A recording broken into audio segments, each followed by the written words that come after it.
പാകിസ്ഥാൻ സൈനിക തലവൻ field marshal Assam Muneer വീണ്ടും ഇറാൻ തലസ്ഥാനമായ ടെഹ്റാനിലെത്തിയിരിക്കുന്നു. അമേരിക്കയും ഇസ്രായേലും ഇറാനും തമ്മിൽ 6 മാസമായി തുടരുന്ന അതിരൂക്ഷമായ യുദ്ധത്തിൽ നയതന്ത്രപരമായ സ്തംഭനാവസ്ഥ ഉടലെടുത്ത പശ്ചാത്തലത്തിലാണ് ഈ തന്ത്രപ്രധാനമായ സന്ദർശനം. വിശദമായി നോക്കാം. സ്വാഗതം ഇൻഡെപ്തിലേക്ക്.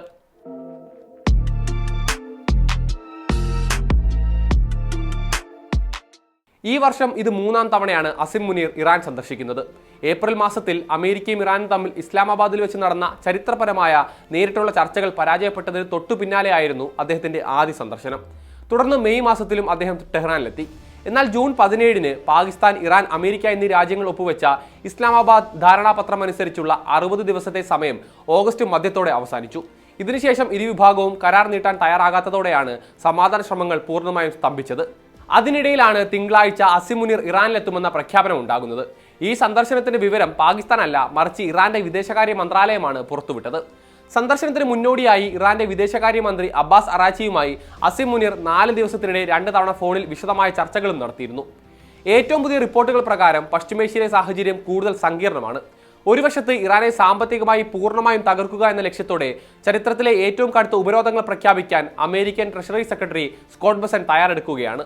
മറുവശത്താകട്ടെ വിദേശത്ത് മരവിപ്പിച്ച തങ്ങളുടെ സ്വത്തുക്കൾ വിട്ടുനൽകുകയും എണ്ണ ഉപരോധവും നാവിക ഉപരോധവും അവസാനിപ്പിക്കുകയും ചെയ്യാതെ ആഗോള എണ്ണക്കടത്തിന്റെ പ്രധാന പാതയായ ഹോർമൂസ് കടലിടുക്കിലെ ഉപരോധം പിൻവലിക്കില്ല എന്ന് ഇറാൻ ഉറപ്പിച്ചു പറയുന്നു. നിലവിൽ മേഖലയിലെ സുരക്ഷാ സമവാക്യങ്ങൾ മാറിമറിയുകയാണ്. ഓഗസ്റ്റ് 7-ന് സൗദി അറേബ്യ, തുർക്കി, പാകിസ്ഥാൻ എന്നീ രാജ്യങ്ങൾ ചേർന്ന് മക്കയിൽ വെച്ച് ഒരു സംയുക്ത പ്രതിരോധ കരാറിൽ ഒപ്പുവെച്ചിരുന്നു. ഈ 3 രാജ്യങ്ങളിൽ ഒന്നിനു നേരെയെങ്കിലും ആക്രമണം ഉണ്ടായാൽ അത് 3 രാജ്യങ്ങൾക്കും നേരെയുള്ള ആക്രമണമായി കണക്കാക്കുമെന്നതാണ് അതിലെ പ്രധാന വ്യവസ്ഥ. ഇതോടൊപ്പം യമനിലെ ഹൂതി പ്രക്ഷോഭകരുടെ ആക്രമണങ്ങളും പാകിസ്ഥാനെ നേരിട്ട് ബാധിച്ചിട്ടുണ്ട്. കഴിഞ്ഞ ഓഗസ്റ്റ് 11-ന് ബാബൽ മണ്ടേബ് കടലിടുക്കിൽ വെച്ച് ടാൻസാനിയൻ പതാക വഹിച്ച കപ്പലിന് നേരെയുണ്ടായ ഹൂതി ആക്രമണത്തിൽ 3 പാകിസ്ഥാനി നാവികർ കൊല്ലപ്പെടുകയും നിരവധി ആളുകൾക്ക് പരിക്കേൽക്കുകയും ചെയ്തിരുന്നു.